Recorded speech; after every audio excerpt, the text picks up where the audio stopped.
read the daily. Thank you, Jane. Please read the daily word now. Okay, thank you. The word for today is joy. My Advent journey leads me to joy. There's a stirring in the air that calls me to rejoice. The imminent birth of the Christ into humanity is an exciting time. Joy is the welcoming of unconditional love and the deep knowing it is the birthright of all the world's beings. It is the awe felt at the birth of a baby, the scent of crisp, clean air, or watching a comet flame across the night sky. These are some of the wonders that bring me joy. I need not wait for these serendipitous happenings to awaken my joy. As I have embarked on the Advent journeys, I have grown in faith, peace, and love. With joy, my Advent journey is nearly completion.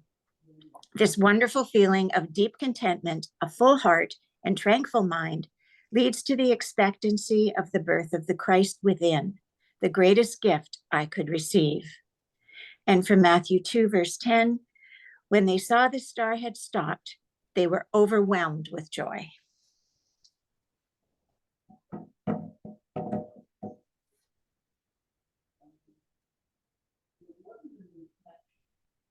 Jane, would you lead us in an opening prayer and then follow through with your lesson? Yes, I'd be happy to do that. It's just a delight to be with you all this morning. And let's just center on that idea of joy. Joy is our natural state. And as we step into this very sacred season, we open our hearts to the innate joy that indwells our hearts always. And we uncover that joy. We allow that joy to grow, to expand, to warm our hearts. Joyful, joyful, we adore thee. You can feel the power of those words. You can feel the heart-opening power as we enter into this moment and we devote this time to the well-being of all. We open ourselves to the truth of who we are as we look at the Christmas story with joyful eyes. And for this time together, for this work that we do, we are grateful. And so it is. Well, it's wonderful to be with you all this week and continue celebrating the Christmas season. Just a beautiful time to be sharing this message of hope and faith and joy with you all. This week we're going to be looking at the well-known story of the Christmas story through the eyes of two of the main characters, through the eyes of Mary and Joseph. First, a little Christmas trivia. Did you know that candy canes have a spiritual meaning behind them?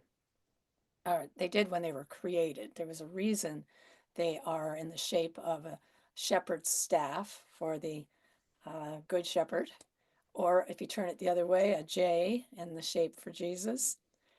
It's solid like the foundation of God, and the red represents his death on the cross, and the white, the purity and light of his ascension. It also symbolizes the purity of Mary and the virgin birth.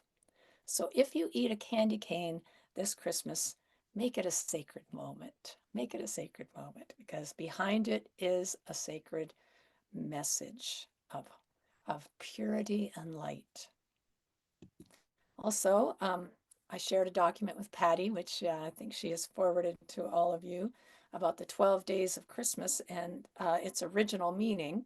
It was a song written in code for Catholic Christians during a time when it was dangerous for them to share their faith and practice their faith. And so they created this song from a partridge in a pear tree, being Jesus on a cross, to the 4 calling birds, referring to the 4 Gospels, the 6 geese a-laying, to the 6 days of creation, all the way to the 12 drummers drumming, being the 12 tenets of the Apostles' Creed. every one of those days has significance, a secret meaning. So I invite you to take a look at that at a later time to see if you're interested what the real meanings were. And Unity, of course, has various versions of the 12 days of Christmas. If you're following Unity's Advent booklet, Be Not Afraid, you will find that starting on Boxing Day, we'll follow 12 days, each one with a theme of one of the 12 powers. And later, we're going to hear a song that was written by one of our students. Gary and I teach the Integral Ministry program. And Deb Crichton, who's from Australia, wrote this song and recorded the 12 powers as the 12 days of Christmas. Now, 12, of course, is a very metaphysical number. You find the number 12 throughout the scriptures, and it means it represents spiritual fulfillment. And I don't know about you, but this time of year, I do feel spiritually fulfilled. Don't you? Don't you get that like urging from within to look at this story in a greater way? And when I do that, when I talk about the story, I get very inspired every single year. And I feel very excited by this sense of a new birth in my life, something new coming, transformation, change is afoot. Um, but as we listen to the Christmas story, we might be asking, well, is it true? Is it a true story? Is it literally true? Did it really happen? Or is it mythology of some kind? Or is it legend? And, I've wrestled with this over the years, and I've come to realize the answer that I have to this question, I don't know. I really don't know. But what I've come to realize is that whether the story is literally true or not really doesn't matter. As one of my instructors in ministerial school used to say very regularly, by the way, we used to hear this practically every class. Oh, there's me. I don't know. There you go. Is that the Bible is true, but not accurate. It's true, but not accurate. And why did he say that? Well, because it's encoded within these biblical stories, there is a deeper truth. There's a deeper truth. And it's the story of the soul's journey of awakening, the soul's journey of awakening to the truth of who we are. And so we can explore this story with metaphysical eyes and see what it truly means to each one of us right now, today, here, now. What does the birth of Jesus have to do with my life and my spiritual journey right here, right now? Now, interestingly, according to a book called Bible Myths and Their Parallels in Other Religions, this was a required book in one of my courses on holistic theology in my doctoral program. And it's written in the 1800s. It's very old typeset in there. But according to this book, in other faith traditions that predate Christianity, you'll find all the same symbology that you find in the story of the birth of Jesus, from having, angelic visitors, as the Buddha did, to Krishna's miraculous escape from an evil king who wanted to do harm to him, just as they had to escape from Herod, to Elijah working miracles, to an Egyptian goddess, Isis, who had an ability to resurrect the dead.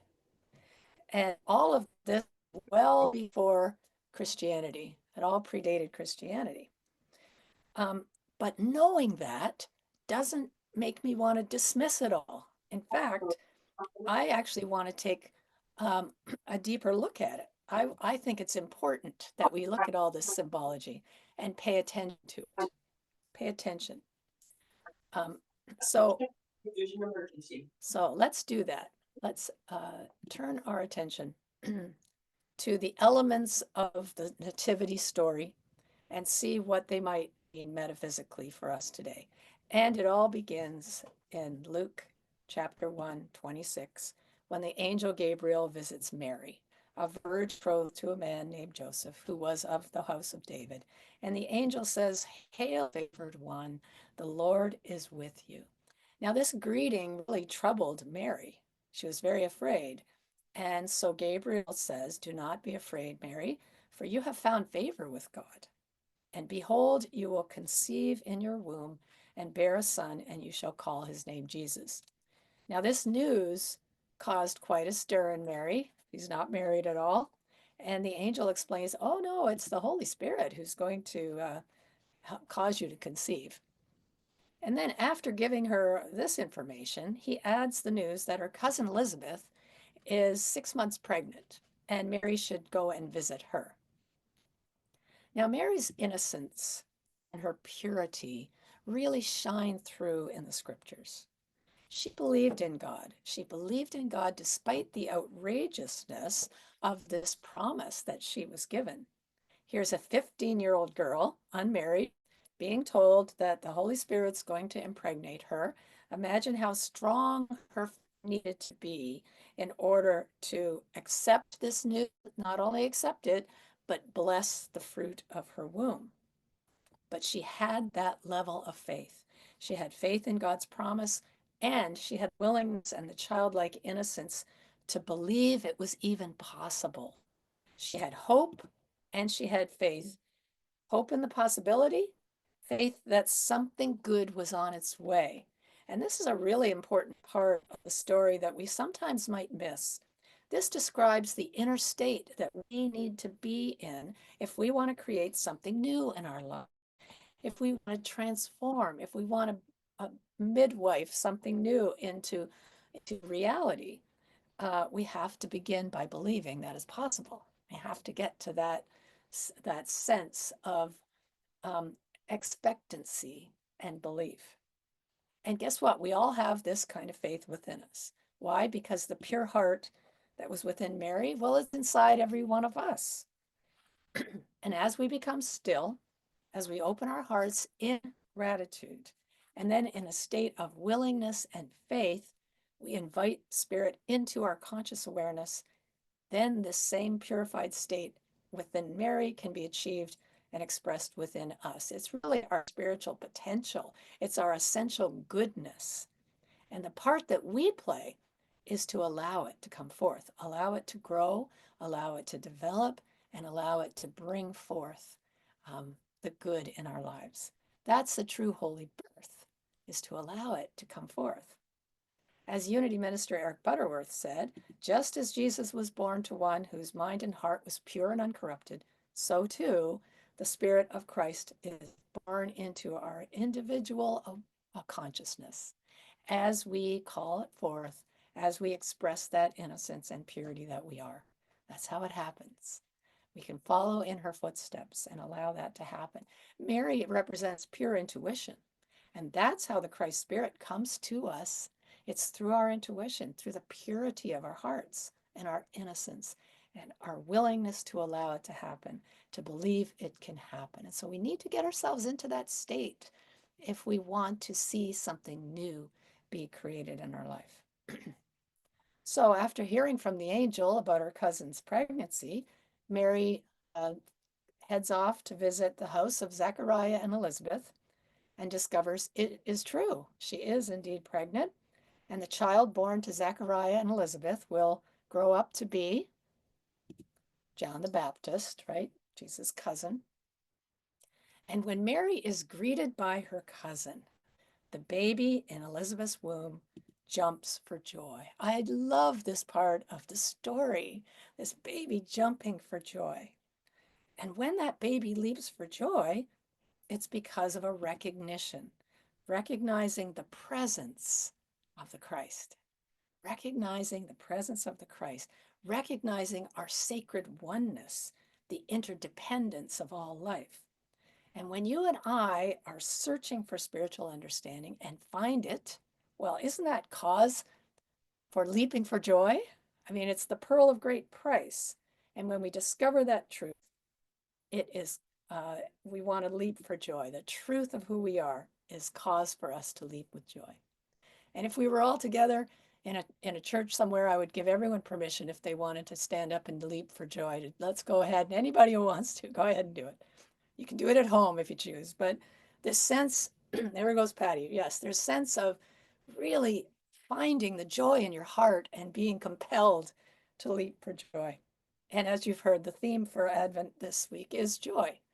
So, what would it look like in your life if you decided to make joy a priority? Can you imagine that? What would happen in your life? What changes might you make in this coming year? Imagine if you decided this year's theme is going to be joy. What would you change about your life? How might you receive more joy? Because guess what? Joy is our natural state. It's the truth of who we are. The Christ within us is naturally joyful. But what about Joseph? How joyful do you suppose he was with the news that he heard? Imagine your bride-to-be comes to you and announces, hey, the Holy Spirit just conceived a child within me. Do you think he was leaping for joy at the prospect? I'll tell you, he was not. But then what happens? An angel appears to him in a dream, lets him know that all is well, the story's true, he can marry her, everything's fine. Now, here's a really interesting thing here is that the angel appears directly to Mary. She has a direct revelation. Joseph, on the other hand, gets the news in a dream. Now, Joseph represents the intellect, an intellect that is illumined with understanding. And here's the thing, spiritual enlightenment comes more directly through the intuition, through our feeling nature, as it did with Mary, through that feminine aspect of who we are. But the intellect, the male part of us, has to be asleep. Thoughts need to be stilled in order for the message to get through. And I don't know about you, but in my own life, that is what I have found. When I'm in my heart, when I'm allowing the feeling of love to come forward, that's when I get the nudges. That's when my intuition comes forth. But when I'm stuck in my head, nothing can get through. There's just too much thinking going on in my brain. But through his many dreams, Joseph was told many things. He had many dreams. He was told of the birth. He was warned to flee Herod, go to Egypt. He was told when it was safe to come back. And so this practice of listening to his dreams and following the guidance that he received in them, that is a very significant aspect of Joseph's life and his role in the story. And that's the role of our intellect as well, is to listen and follow the guidance that we receive.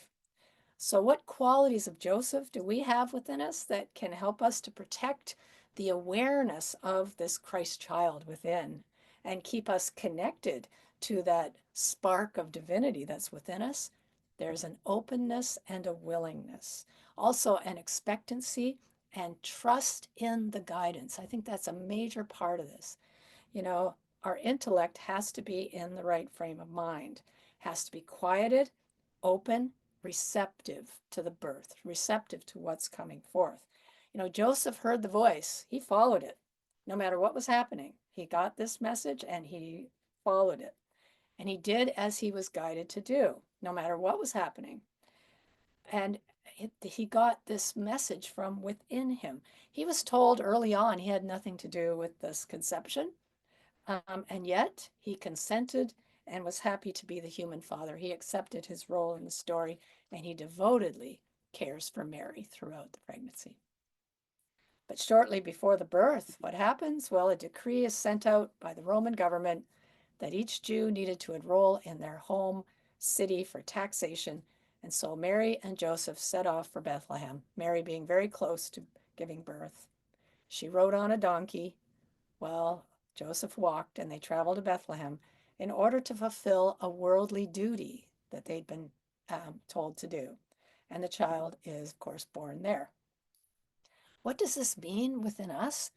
Well, it means that this process of transformation, the birth of something new, it's going on in the midst of our daily life when we are doing what life requires of us. See?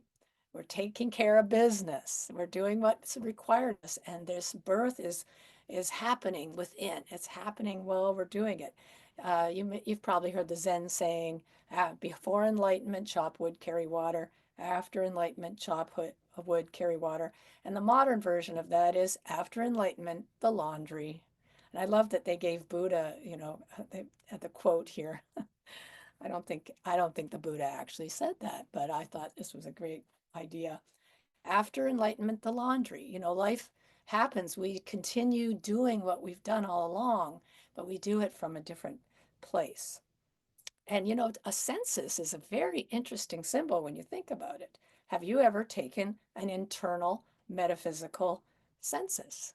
Anyone who's in a 12-step program knows the value of taking a personal inventory, right? Which is looking honestly at our character traits and that may be holding us back from transforming, right? Just getting so clear on that and expressing our true nature. So as we're looking through this story with our metaphysical eye, we can say that we must be willing to bring on board both our head and our heart. Our heart's intuitive understanding, our head's logical, rational thinking. Both of them have to be there, both together. And this divine marriage, it's a soulful union that happens with the balancing of our intuition with the intellect. It's a balancing. And there has to be a coming together of the two into an integrated, unitive state. And in that balanced place of head and heart, now we discover that we have the faith and the courage to look within and to take this census with self-compassion, with kindness, to take an honest look, find what beliefs may be in the way of something new coming forth. Work with integrating them. This is the work for us, because when that happens, then we can experience the inner birth of the Christ, the dawning on our minds of our indwelling divinity, the truth of who we are. The birth can take place when we've done this work. And it happens in the city of Bethlehem, which means city of bread. And bread signifies universal substance, divine substance. It's our divine essence. It's the vitality that underlies all of creation. Everything you can see, everything you can't see is made of divine substance, God substance. It's the quantum field of infinite possibility, if you will, everywhere present. So we conceive of a divine idea, but it's brought forth through the spiritual essence in the city of Bethlehem, in our substance. But where Bethlehem? Yeah, there was no room at the inn, no room at the inn. Now, as someone who has given birth in my younger days, I have tried to imagine being 8 3/4 months pregnant and riding on a donkey. It makes me cringe just to think about it. And then when you get to where you're going, you find out, oh yeah, there's nowhere to stay. Oh, except in a stable, full of livestock. Go ahead. Now, if it were me giving birth, I think I would have had a word or two to say about that. Anybody else that has ever given birth might think the same way, or even if you haven't. In fact, I just saw a joke recently that illustrates, oh, there she is on her donkey, that illustrates the real reason for the first silent night. And that's Joseph apologizing for not booking the room and Mary answering, I'm fine. It's going to be a silent night. Have you ever heard of the stress test that a psychologist named Thomas Holmes developed in order to measure the level of stress in your life? A score of 200 is considered highly dangerous to your health. Well, they applied this to Mary and Joseph's story and came up with this. Pregnancy, 40 points. Unplanned, another 20. Getting married, 50 points. Failing to find a room in Bethlehem, 40 points.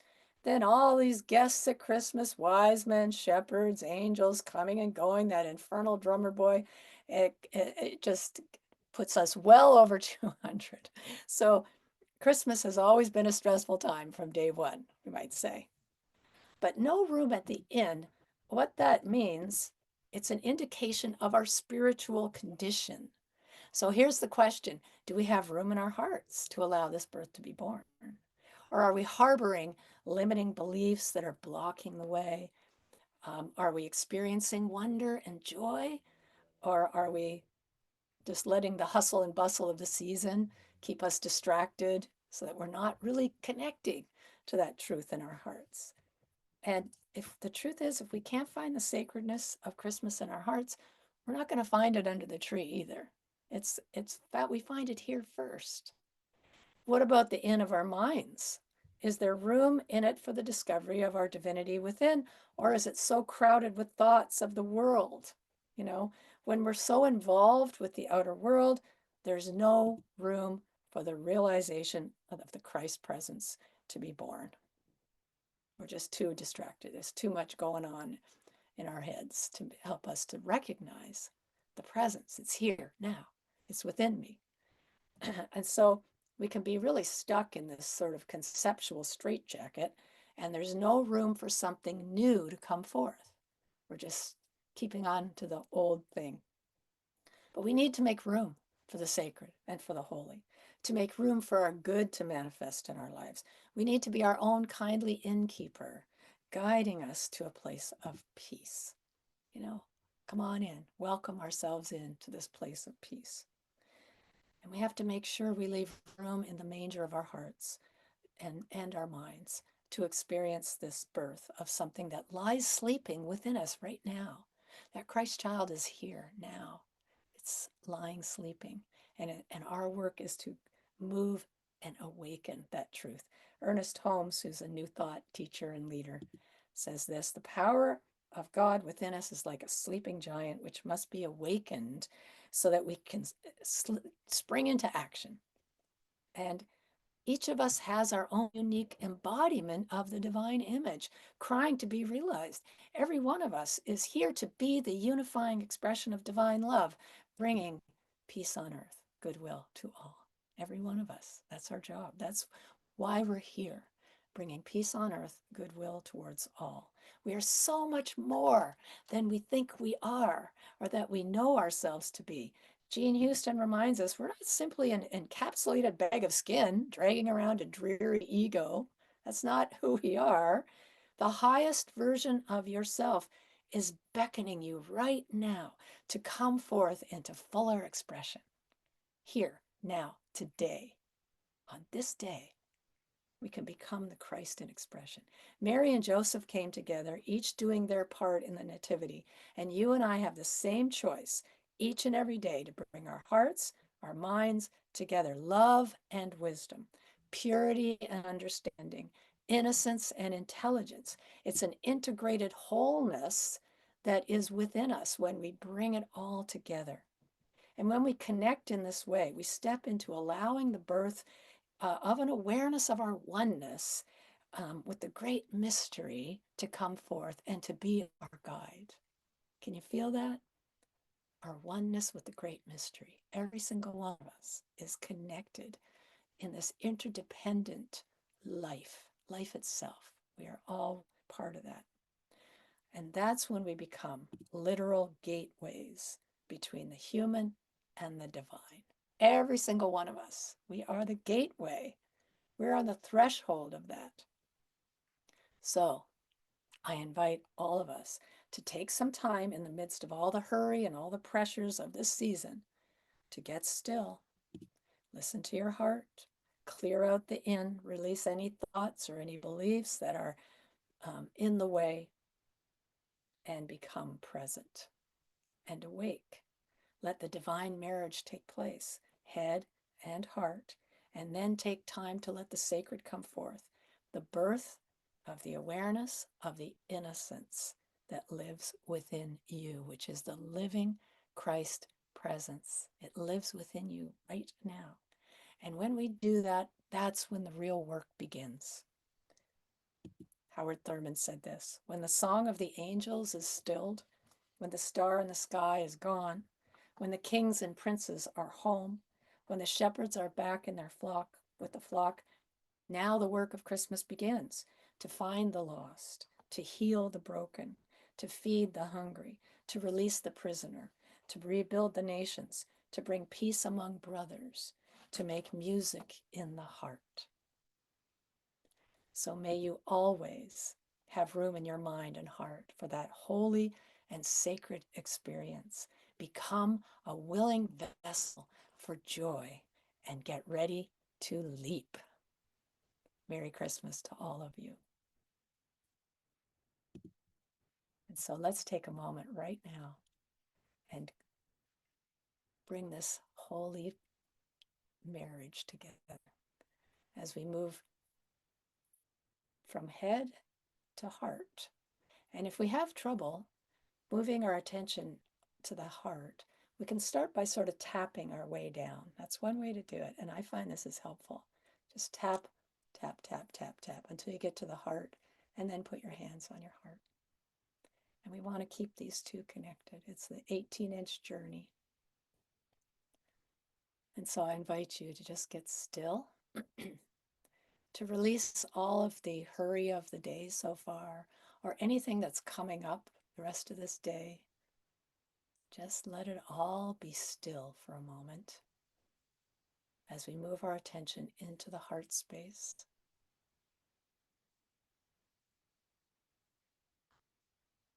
And we begin to follow our breath.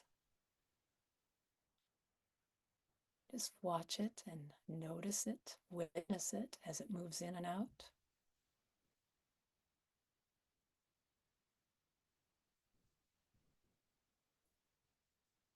And as you breathe in, bring into your mind's eye someone that you deeply, deeply love.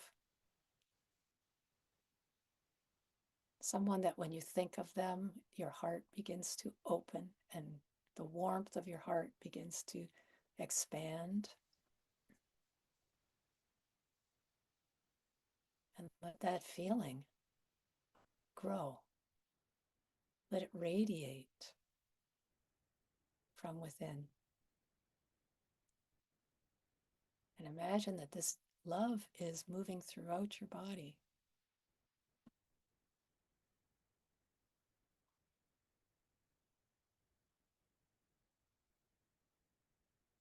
It's blessing every single cell as it moves, as it radiates, as it expands. It's bathing all of our cells in this healing vibration. I read today that divine love is our superpower. That as we fill our bodies with love, as we let it move beyond our bodies, we actually create an energetic field of love.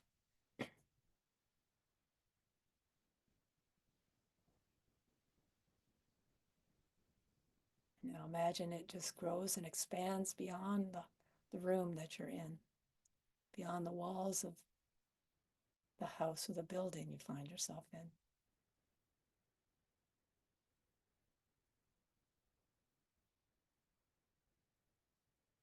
Holy Spirit, we invite your presence into our awareness, knowing that each one of us is here to be the Christ in expression, to share the love of our hearts, to bring peace and goodwill to our planet, to be the presence of kindness, caring. And as we continue in this sacredness of this moment, we know the truth that the purity of Mary lives in our hearts, that the wisdom of Joseph lives in our minds, that as these two come together in this divine marriage, the Christ is born on this day. And for this opportunity to be the Christ in expression, wherever we find ourselves today, our hearts leap with joy, and we are grateful. So it is. Amen.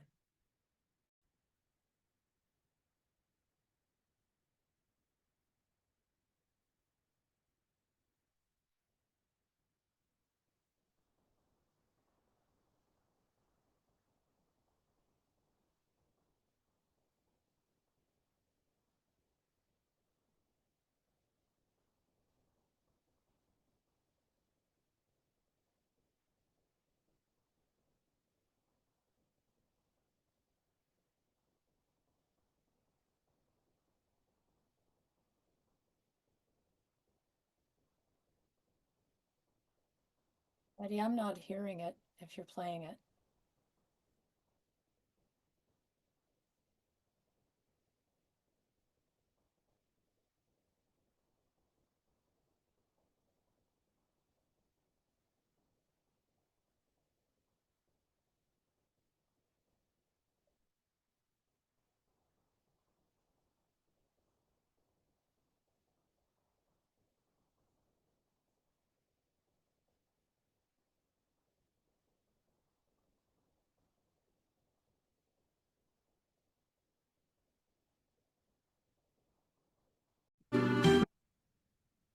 Are you hearing it now?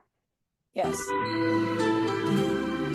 On the first day of Christmas, Christ's love gave to me faith to see divinely. On the second day of Christmas, Christ's love gave to me strength to keep me steady and faith to see divinely.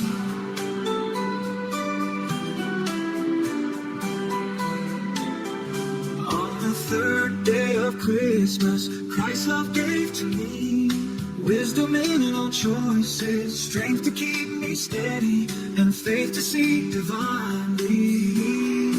On the fourth day of Christmas, Christ's love gave to me love to bless my journey, wisdom in all choices, strength to keep me steady, and faith to see divinely. On the fifth day of Christmas, Christ's love gave to me power to speak the truth, love to bless my journey, wisdom in all choices, strength to keep me steady, and faith to see divinely.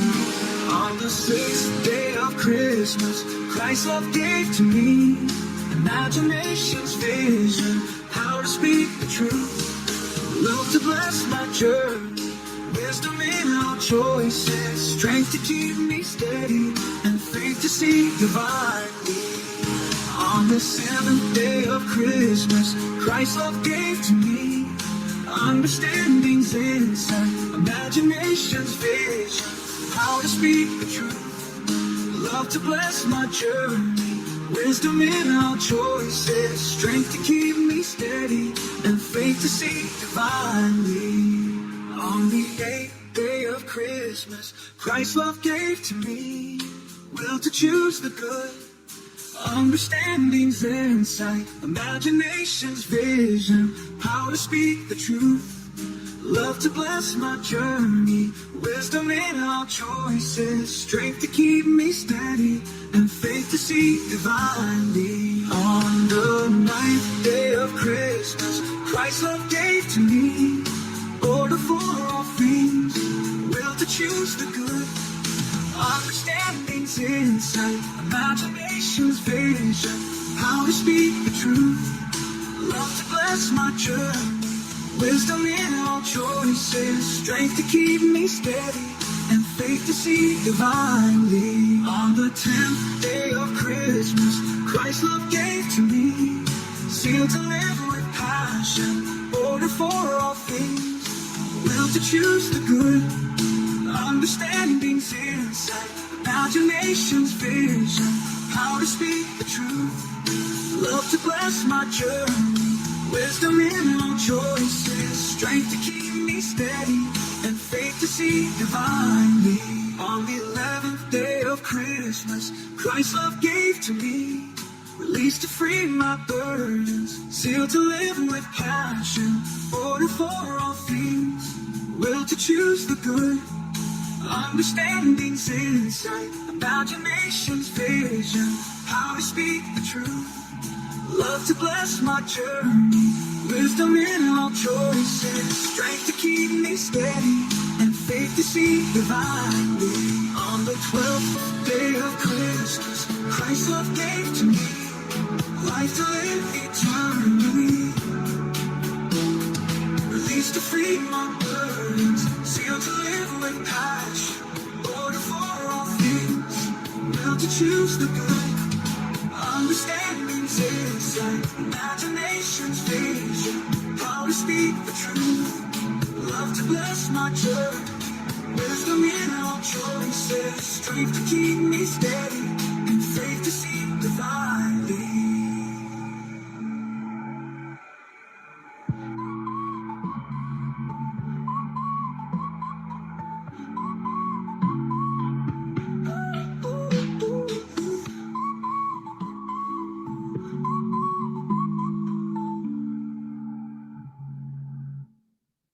What a great job that she did on that, Jane. So wonderful. So thank you, everyone, for being here. I hope you've enjoyed our time together this morning. I sure did. Um, and always thank you for your many blessings of continuing to uh, provide your contributions, your tithe, your love offerings to this ministry. And we, in exchange or in turn, are able to continue to provide to our immediate community, Unity Halton Peel. So in the month of December, we continue to support Eden Food with 50% of our intake. And this is the reminder of how to help if you're interested in participating. The easiest way is through Interact Accounting at Unity Halton Peel, or if you prefer Canada Helps Unity Halton Peel. We still receive checks. We still can have PayPal. They do cause an extra bit of a snag, but all is wonderful. We're happy to deal with it, and thank you. In the month of December, or through the 2 prior months, October and November, we're collecting extra donations, or we've made a more generous contribution from our own tithing to help and to families in the Mississauga area. And I'm so pleased to say that Jane Moorwood and Yvonne Bryan were able to help us find these families, and the gifts were taken to them during this last week. And we received thanks back from both families. Lovely picture of the mother of the family with 4 young children, smiling and very obviously very moved and grateful for our gift. And Jane's friends and people that she knew were also very moved by our support. So we continue to provide for Eden Food for Change, who feeds many 78,000 families in Mississauga need assistance. And we've also sent a donation on this month to Covenant House, they provide beds and meals out of the cold for teenagers that are strained from their families. In particular, it's one of the things that they do that I am particularly touched by.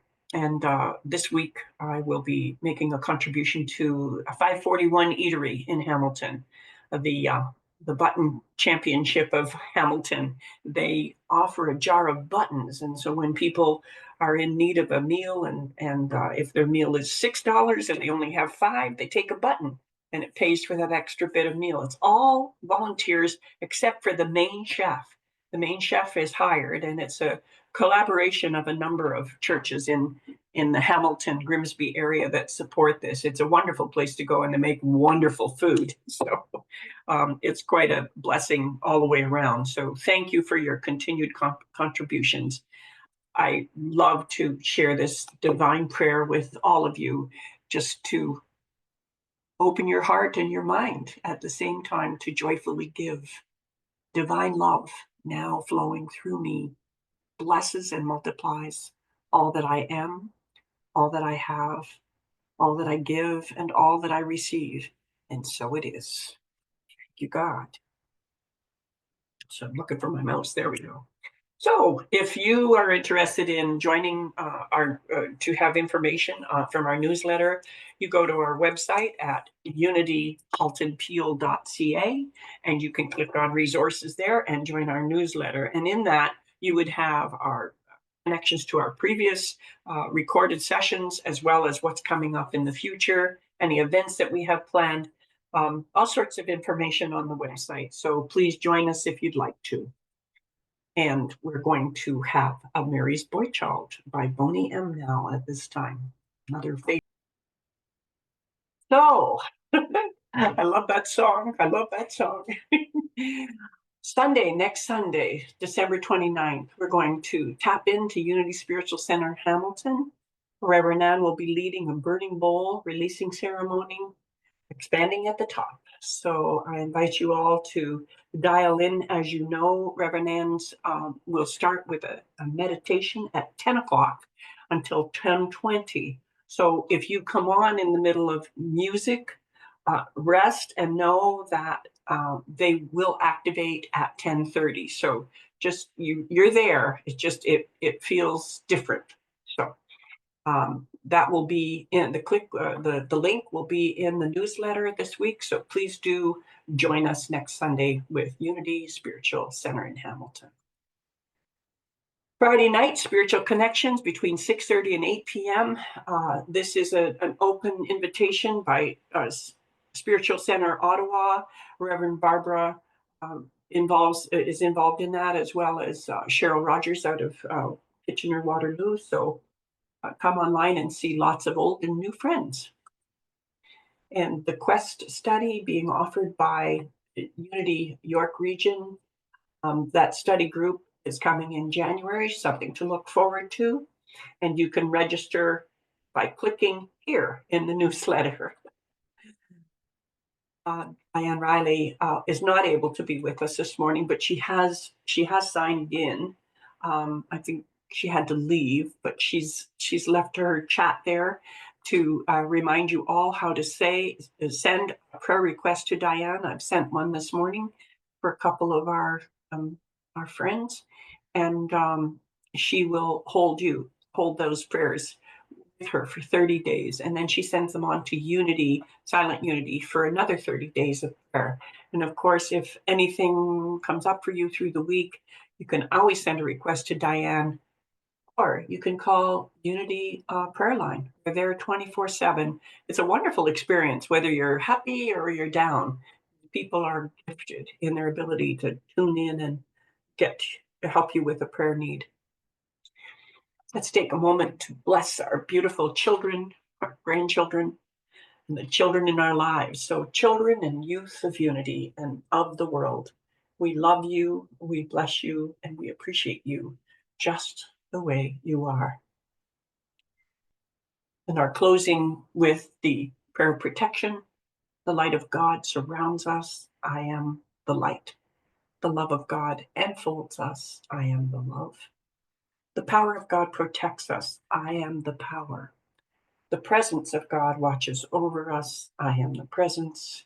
Wherever we are, God is. I am the divine. And our closing, I choose love with Suke Ra.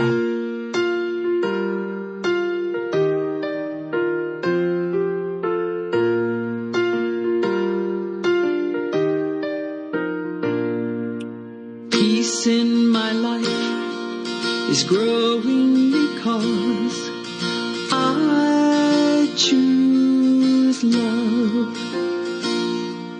Love's always present, it's what I'm made of. I choose love. We are a part of each other. We are one tie that binds us, that can't be